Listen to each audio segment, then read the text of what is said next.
Звукот на црковната камбана, придружени со изворните македонски инструменти, го означија почетокот на годинешното издание Невестинско поклонение на Свети Теодор Тирон 2017.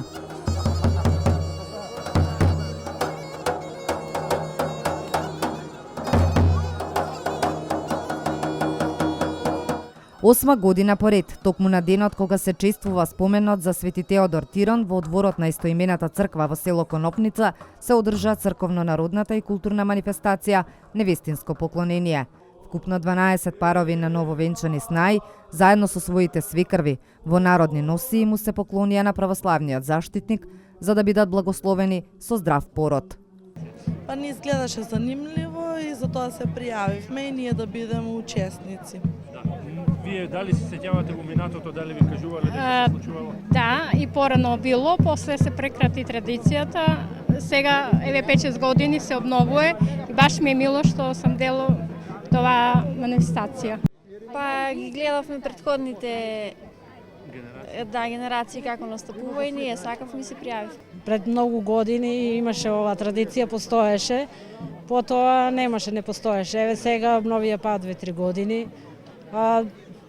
Убаво е да се постои, да се прави, да. Па видовме дека е интересна традицијата и сакавме да ја продолжиме традицијата, затоа што е многу интересно, се собира многу народ. Сум слушала и беше ми многу интересно и затоа се одлучив да дојдем на оваа манифестација. Мислиш дека треба и во иднина вака да ги одржуваме? Да, треба да се одржуваат не само овој собир, треба секој собир да има нова традиција и да се одржува, за да се собира народ. Автентичната традиција датира од средината на минатиот век, а манифестацијата по долги години пауза беше возобновена пред 8 години на иницијатива на главниот координатор Стојанче Величковски под покровителство на локалната самоуправа, местната заедница на Конопница, Националната установа Центар за култура и Градскиот музеј, заедно со Македонската православна црква. До сега имав обврска од возобновување на обичајот. Сега имаме обврска од тоа што сите тоа го почувствуваа како некоја позитивна енергија. Само треба да правиме синергија на таа енергија, сите да се здружиме и да ја развиеме манифестацијата на што повисоко ниво. Се надевам, многу скоро се надевам дека ќе биде и со меѓународно учество и дека ќе имаме повеќе учеснички и дека од ден на ден ова ќе се најде на туристичката мапа на туроператорите не само од Балканот, туку и пошироко од Македонија. Настанот кој на едно место собра неколку стотици добронамерници од Крива Паланка, меѓутоа и гости од регионот и земјата, постепено прераснува во туристички бренд на градот, велат одговорните. Од година во година се повеќе и повеќе имаме и присутни луѓе кои сакаат да го видат настанот. Имаме се повеќе присуство на учесници во настанот, снаи и свекрви, така да ова година имавме 12.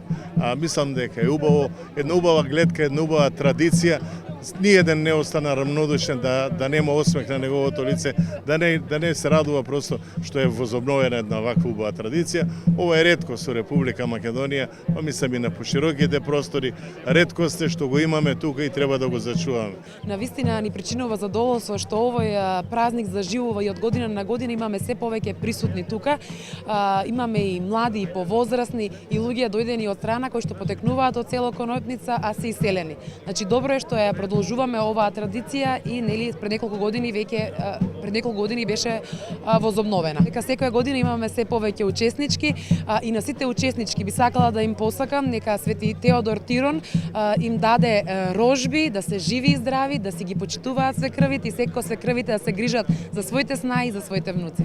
Како специјален гостин годинава присуствуваше градоначалникот на збратимениот град Свидник од Словачка Јан Холодњак. Во рамки на настанот се одржа и крводарителска акција во организација на Општинската организација на Црвен крст и Центарот за трансфузиона медицина Скопје.